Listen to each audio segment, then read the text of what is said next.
At the end of last week, Wizards of the Coast revealed the first part of its collab with Magic the Gathering and Marvel, which has 5 new secret layers coming out on November 4th, and each secret layer is going to have a mechanically unique card based on a popular superhero, as well as some pretty good reprints. This week, we're going to be going through all of those secret layers and taking a look at whether or not it's going to be worth it to buy from a value perspective, and we're going to start off with Wolverine, Best There Is.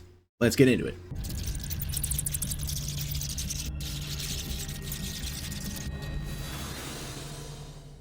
Alright everybody, thank you so much for being here. I do appreciate each and every one of you guys taking the time to watch these videos. If you do enjoy what you see, please hit that like button and subscribe. Click the bell icon if you want to be notified when new videos are posted. About 90% of people who watch my videos on a regular basis are not subscribed, so if even a small percentage of you took the time to subscribe, it would be a huge help for the channel, so I would greatly appreciate it if you can do that. If not, I appreciate you being here to watch regardless. But yes, if you're new to the channel, we do often do coverage for all of the secret layers. I try to look at it from like a value perspective, but also like factoring in art and how things have comparably done over time. Certainly not the only channel that does it. I just like to provide my perspective on it, and it seems people have enjoyed that, so we're going to continue it, and we're looking at these secret layers, which are interesting and a little bit different than some of the previous ones that have come out this year, because they do feature new cards, including Wolverine here, and then 4 other ones. Each secret layer has 1 new card.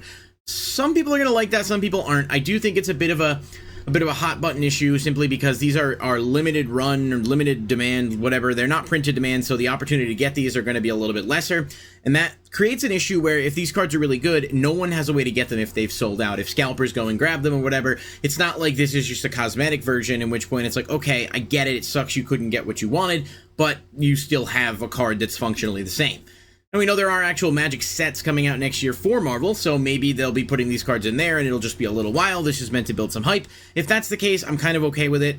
It's not a huge deal if there's going to be an accessible way for people to get them, but if these are only planned to be in here and, you know, maybe someday they'll make a Universes Within version at some point like they did with The Walking Dead, that's, you know, maybe not great, because, like, it took a long time for the Walking Dead ones and the Stranger Things ones, and there's still some we haven't actually gotten yet, so that, you know, functional reprint versions for. So kind of going to be a bit of a wait-and-see approach on how long they hold out on these cards, because if these sell out like I expect them to, and they go on sale November 4th, so that'll be when they're up, if these sell out like I expect them to, some of these commanders that are pretty good are just going to be really expensive, because there's no other way to get them. So I hope that's not the case, but let's see. It's a big IP like Marvel. I do think it's going to end up being, you know, we've talked about some of the Hatsune Miku stuff in videos before. The Hatsune Miku ones have dropped a little bit. They're a little bit more affordable. Still slightly above market price, but close enough where you could get them. I don't know if the Marvel ones are going to follow that same path, or if they're just going to be, like, super expensive. Regardless, we'll see. We're looking at Wolverine today, and I made a video talking about all the actual cards themselves, so I'm not going to dive too much into it, but Wolverine is very much a Voltron commander. He doubles any damage that he deals, and if he dealt damage to a creature, he gets +1/+1 counters, and of course, he has Regenerate. His color combinations, being Gruul, work really well with a lot of cards that, like, deal damage, so, you know, any of the green spells that are like, oh, target creature deals damage, etc., become a lot more powerful with him, and of course, because he can regenerate, that's, you know, a lot of benefit going there.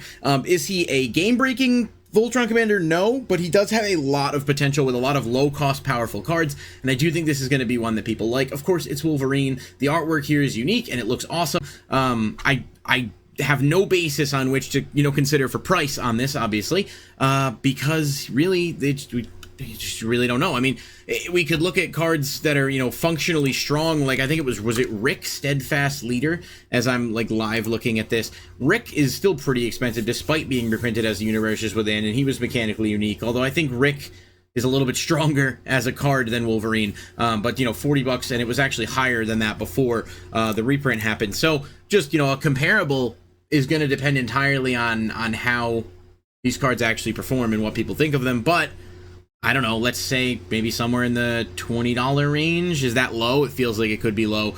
But yeah, I don't have any basis to put this on until we actually see what it does. Now, we got Berserk, which is a pretty damn good reprint that does not have a lot of prints. The most recent version of this, I think, was in Conspiracy, or I don't know when the Secret Lair version came out here.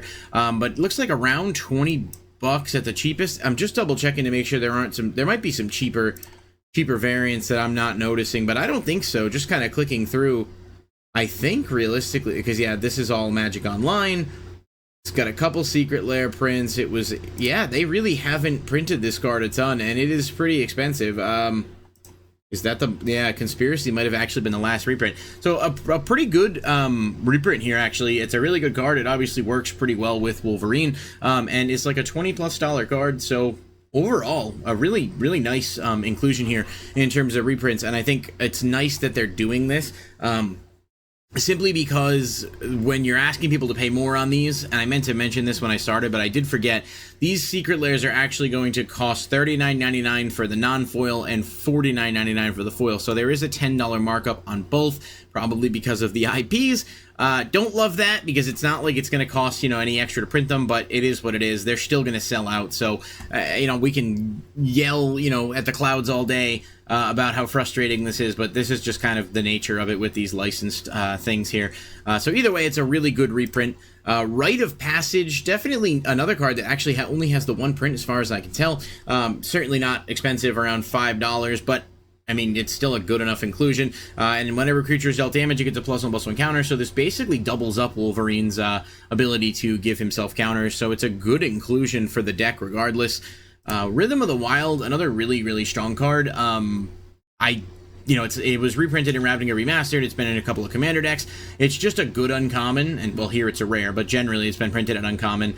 That probably is just a generally solid inclusion in Gruul decks most of the time anyhow, so you know, again, we're always going to have those lower value cards in these secret lairs. If they're going to put them in there, at least they're putting one in that's actually playable and tends to be in demand.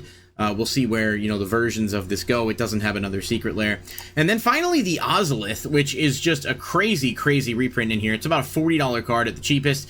On average. It was in Ikoria, and then it was also reprinted in the Lord of the Rings set, where it was pretty affordable for a bit, and I think just as that set sort of stopped being accessible, it has gone up. $40 at the cheapest, and, you know, given the premium version here, it's probably gonna be somewhere around that range, if not a little higher. I guess we'll have to see. I don't expect any kind of significant price drop from this being included in here, but it's just overall a really, really strong secret lair in terms of the contents, with two huge reprints in terms of the Ozolith and Berserk, and then, you know, Rite of Passage and Rhythm of the Wild being decent enough that, like, they're worth including in there.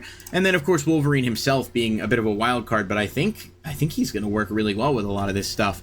So, you know, we're looking at $40 or $50 for the actual cost, and depending on which version you get, and we're looking at the very least, like $60 worth of cards right off the bat, depending on where Wolverine, if we're just looking at value. So I gotta give this secret lair an A. I think it's worth buying. I haven't decided if I'm going to buy it yet, simply because I don't know if I feel like dealing with all the queue nonsense. I need to sit down and do some number crunching, because there are a couple cards I want from it, but I might just buy the singles depending on where it shakes out. But if you can get this at the going rate, I actually do think it's a really good value, and hopefully people have the opportunity to get it that want it. I have to imagine they're anticipating demand and will print a good amount, but it's Wizards, so whether or not they're going to do something that, you know, makes sense, kind of hard to tell. But yeah, I'm going to give this an A. I think this is a pretty good secret lair across the board, and makes me optimistic for the overall value of the others. But sitting down and doing it out, yeah, this one gets a recommend from me. So let me know what you guys think of this one. I do think it's worth buying. I think it's got some good stuff, and if you're into Wolverine or interested in building this deck, you got yourself a nice little option here. So I'll catch you guys in the next video. Peace.